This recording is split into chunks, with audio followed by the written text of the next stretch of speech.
Monsieur le Président, bonsoir. Aujourd'hui, dans une tribune publiée par le journal Le Monde, vous dites « Pour la droite, c'est ou l'union ou la catastrophe ». Apparemment, Philippe Séguin vous a entendu, puisqu'il se dit prêt à organiser très vite une réunion de la droite républicaine. Est-ce que vous croyez que vraiment, aujourd'hui, on peut encore faire l'union à droite pour les européennes? Eh bien, je l'espère.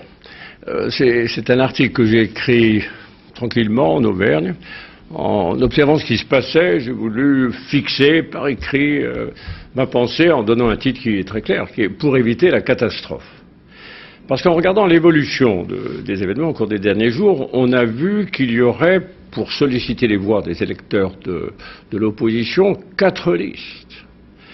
Une liste RPR démocratie libérale conduite par Philippe Séguin, une liste UDF centriste conduite par François Bayrou, une liste du Mouvement pour la France conduite par Philippe de Villiers, et une liste dissidente du RPR conduite par Charles Pasqua. Ça nous mène à la catastrophe, en France et en Europe. Alors en France, pourquoi? Eh bien parce que dans les élections européennes, depuis toujours, la liste de ce qui est maintenant l'opposition, ce qui était avant la majorité, a toujours été en tête et a toujours devancé la liste socialiste. Et s'il y a cette division, c'est la liste socialiste qui sera en tête. Et l'opposition, au lieu d'apparaître crédible, constituant une alternative raisonnable pour la France, apparaîtra comme morcelée.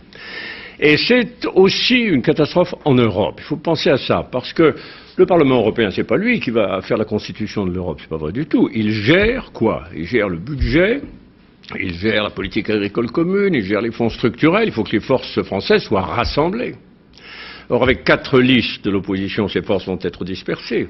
Et aucun de ces représentations françaises ne pèsera lourd dans les groupes dont ils feront partie. Donc, on va à la catastrophe. Alors, je dis, si on va à la catastrophe, peut-on l'éviter? Alors justement, je reviens à la politique intérieure française. Vous soutenez la candidature de Philippe Séguin. Non, vous dites qu'il serait, implicitement, vous dites qu'il serait à sa place comme tête de liste. Pourquoi le fondateur de l'UDF ne soutient-il pas celui qui conduit la liste de l'UDF, François Bayrou? Vous avez quelque chose de particulier contre M. Bayrou? Il ne s'agit pas du tout de cela. Ça, c'est la vue, pardonnez-moi, ça c'est la vue politicienne. Il faut regarder ce qui s'est passé, parce que les Français ne regardent pas ça. Hein.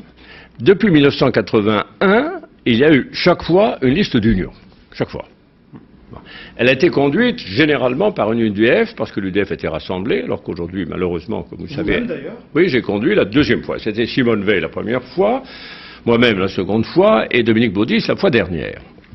Et quand je l'ai conduite, c'était en 1989, c'était les socialistes qui étaient au pouvoir, nous étions dans l'opposition, nous avons fait 29% des voix, et les socialistes ont fait 23,6%. C'était loin devant. Résultat, ce n'est pas la seule cause, 4 ans plus tard, la majorité changeait.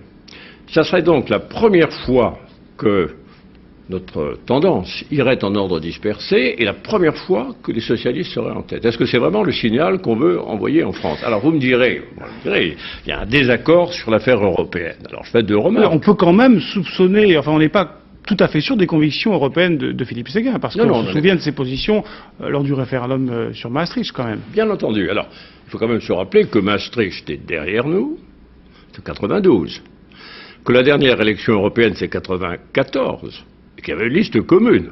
Donc après Maastricht, il y avait une liste commune. Alors on va dire, 5 ans après cette liste commune, on découvre qu'on est en désaccord sur Maastricht. D'autre part, il ne faut pas se tromper sur les pouvoirs du Parlement européen. Prenez ce qu'on appelle le groupe PPE, c'est le groupe où je souhaiterais que tous les Français de l'opposition siègent pour faire un grand groupe. Et pour peser dans ce groupe, pour avoir des présidences, de commissions, des responsabilités. C'est un groupe dans lequel il y a la CDU allemande, elle est pour l'Europe fédérale. Les conservateurs britanniques sont dans le même groupe. Les Espagnols aussi. Oui, ils ne sont pas très européens, ils sont contre l'euro, ils sont dans ce même groupe. Puis il y a les Espagnols du Parti populaire espagnol. Donc ça fait un grand groupe où tout de même il y a divers... Donc vous dites qu'il faut rester unis et finalement, si je vous comprends bien, si je vous entends bien, c'est François Bayrou qui est le diviseur. Non, je ne prononce pas sur la question du leader. Je dis réunissez-vous, vous faites partie d'une alliance. Réunissez-vous. Regardez si vous pouvez faire un contrat de... ce qu'on appelle autour de Philippe Séguin. Parce qu'il est président de l'alliance. Et il serait tête de liste. Non, il est président de l'alliance.